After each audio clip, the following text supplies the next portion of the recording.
आज हम पढ़ेंगे मैथमेटिक्स क्लास 12th का एनसीईआरटी का first chapter relation and function. ये फर्स्ट चैप्टर है एनसीईआरटी में।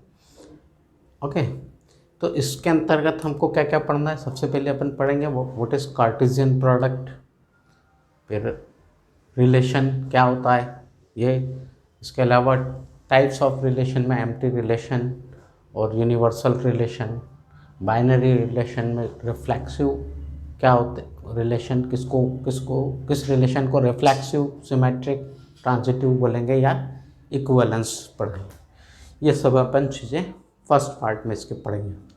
तो सबसे पहले आपको बताता हूँ मैं कार्टेशियन प्रोडक्ट।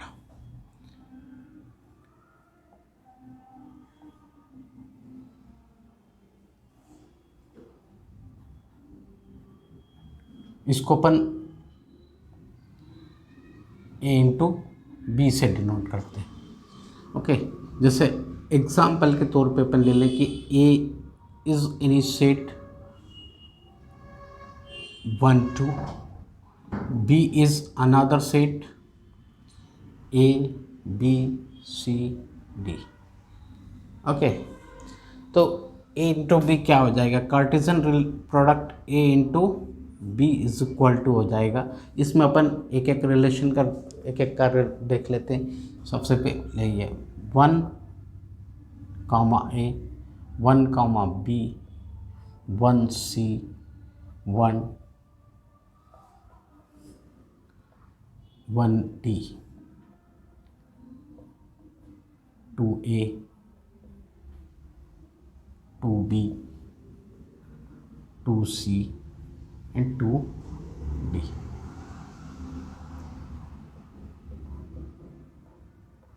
ये जो सेट हो जाएगा अलग अलग रिलेशंस का ए इंटू, इसको अपन बोलेंगे ए मल्टीप्लाई बाय बी, यानी कि Cartesian product.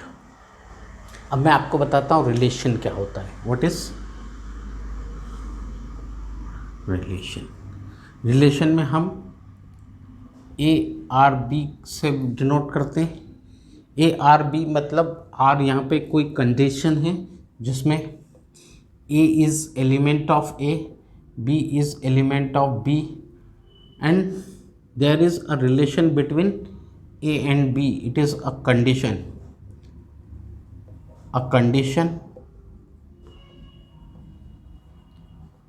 under which B is linked to A। Okay, जैसे हम एक एग्जाम्पल के तौर पे अपन ले लेते हैं कि कोई सेट अपन ने ले लिया A 1 2 3 4, another set B is equal to 2 3 4 5। Okay, और हमको रिलेशन लेना है ए आर बी। ये कंडीशन ऐसा है कि A is greater than B, this is the condition. तो आर इज इक्वल टू क्या हो जाएगा, यहाँ रिलेशन अपन ले लेंगे कौन कौन से, ए ग्रेटर होना चाहिए। यहाँ पे आपको 2 इनमें से किसी से ग्रेटर नहीं है, 1 नहीं है, आ जाएगा सबसे पहले 3 के साथ रिलेशन यहाँ आ जाएगा रिलेशन 2। ओके, फिर अपन ने ले लिया 4 के साथ क्या आ गया 2 and 4 3। This is set R is the relation. इसमें हम एक चीज़ अपन देख लेते हैं, डोमेन क्या है। All values of A is domain, all values of A is domain means 3 and 4। तो डोमेन हो गया 3 4 and range all values of B. इसके अंतर्गत में इसमें क्या आ जाएगा 2 and 3, 2 and it is the range. तो रिलेशन आपको समझ में आया। रिलेशन में ए आर बी में A should be element of A and B should be element of B, और R क्या है, कंडीशन है under which B is linked to A। यहाँ पे अपन ने एक एग्जाम्पल के तौर पे ले लिया, एक ले लिया कोई 1 2 3 4, B is ले लिया 2 3 4 5, ओके। और ए आर बी ऐसा है, A is greater than B, then R is equal to क्या हो गया 3 2 4 2 4 3, गॉट इट। मतलब यहाँ रिलेशन इज इक्वल टू क्या हो गया A B, where A belongs to A, B belongs to B, and A B is element of A into B, A or B is condition।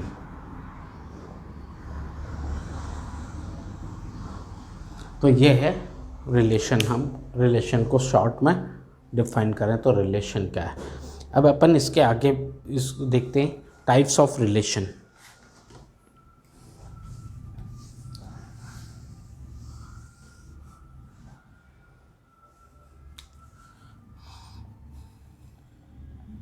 Types of relation में हम सबसे पहले करते हैं empty relation.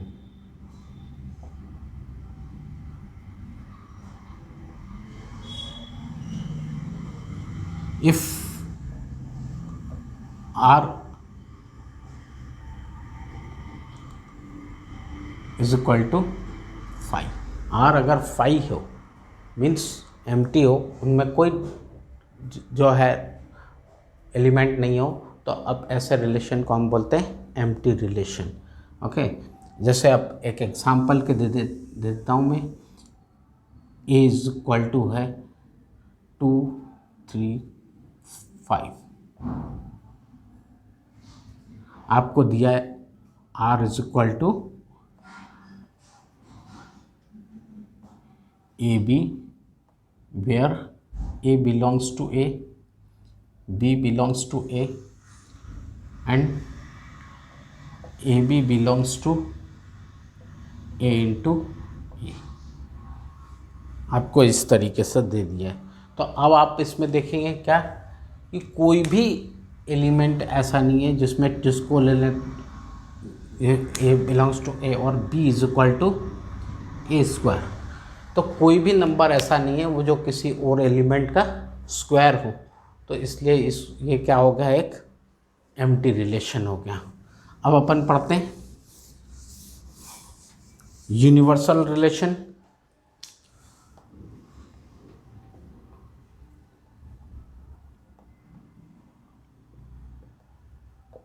इसमें क्या है, if R is equal to A into E, then it is called universal relation. तो जिसमें मतलब कि आर क्या है, ए इंटू ए के पूरा ले लिया, तो उस पूरा अगर आता है तो उसको अपन बोलते हैं यूनिवर्सल रिलेशन, ओके। जैसे एक एग्जाम्पल के तौर पे अपन देख लें कि कोई ए इज इक्वल टू दिया हुआ है 1 और आपको बोला है ए आर क्या है, R is equal to R इस तरीके से कि A R B is equal to when B is equal to A square. यहाँ पे एक ही है तो ए इंटू ए क्या आ गया 1 1, और आर इज इक्वल टू क्या आया 1 1, मतलब R is equal to A into A means it is universal relation, got it. अब अपन इसकी बाइनरी रिलेशंस देखेंगे। बाइनरी रिलेशंस कौन कौन से हैं, उसमें सबसे पहले इसको आपको कोई नोट करना है तो इसका स्क्रीनशॉट ले लीजिए, मैं आज के आगे पढ़ाता हूँ आपको।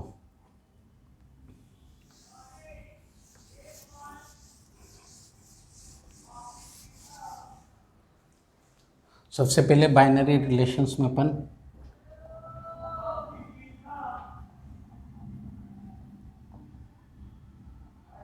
सबसे पहले अपन पढ़ते हैं what is reflexive.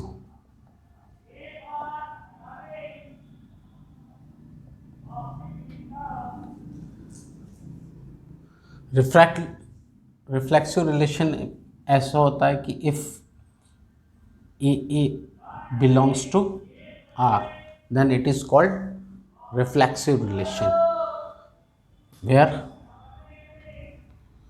A belongs to A, other A also belongs to A, then it is called reflexive relation। मतलब कहीं किसी रिलेशन में आपको A मिल रहा है तो हम उसको बोलेंगे reflexive relation.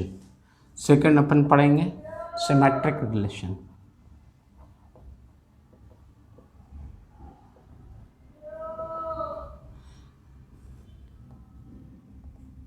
If A1 A2 belongs to R, कोई रिलेशन है जिसमें A1 A2 आ रहा है and also A2 A1 belongs to R, दोनों कंडीशन है A1 A2 belongs to R and A2 A1 also belongs to R, तो इस टाइप के रिलेशन को हम बोलेंगे सिमेट्रिक रिलेशन। और थर्ड अपन लेंगे transitive.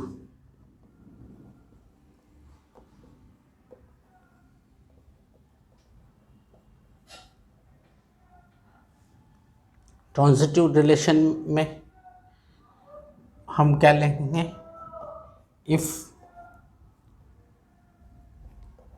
A1 A2 belongs to R and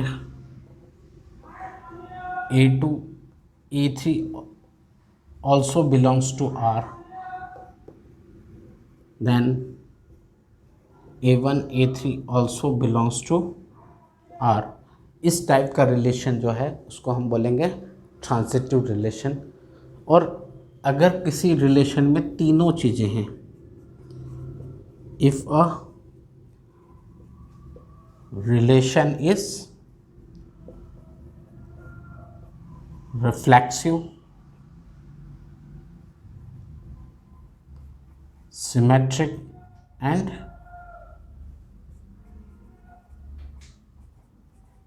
transitive, then it is called equivalence।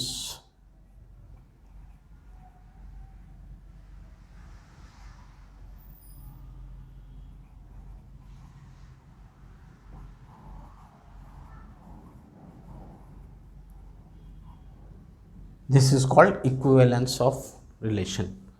फिर से एक बार पढ़ें, रिफ्लेक्सिव रिलेशन, अगर कोई रिलेशन में ए आ रहा है मतलब दोनों सेम एलिमेंट आ रहे हैं उसमें, तो उस कंडीशन में रिलेशन को हम बोलेंगे रिफ्लेक्सिव रिलेशन। अगर सिमेट्रिक रिलेशन में A1 और A1 A2 कोई बिलोंग्स टू R है, मतलब R में आ रहे हैं A1 A2 और A2 A1 भी उसी में आ रहे हैं, तो उसको अपन बोलेंगे सिमेट्रिक रिलेशन। और ट्रांजिटिव रिलेशन में if A1 A2 belongs to R and A2 A3 belongs to R, ये दोनों कंडीशन है, A1 A2 R को बिलोंग करते हैं, A2 A3 भी R को बिलोंग करते हैं, और A1 A3 भी अगर R को बिलोंग करेगा तो उस रिलेशन को हम बोलेंगे ट्रांजिटिव रिलेशन। और किसी रिलेशन में तीनों चीज़ें आ जाएंगी, रिफ्लेक्सिव, सिमेट्रिक एंड ट्रांजिटिव, तो अब हम उस रिलेशन को बोलते हैं इक्विवेलेंस रिलेशन। ये आप स्क्रीनशॉट ले लीजिए, फिर अपन जो है नेक्स्ट वीडियो में इससे रिलेटेड क्वेश्चन सॉल्व करेंगे। If video is helpful for you, please like, share, comment and also subscribe the channel.